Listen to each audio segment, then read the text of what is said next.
I am using my Sonoma Whisk, but you can buy these types of whisks everywhere, as opposed to the normal traditional whisks.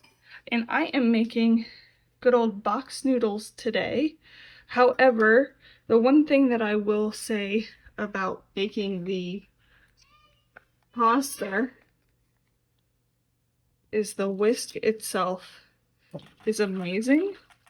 You see how it doesn't splatter no matter how hard it's not coming out? I love it. And then I only use it to mix because the noodles themselves, I'll use the regular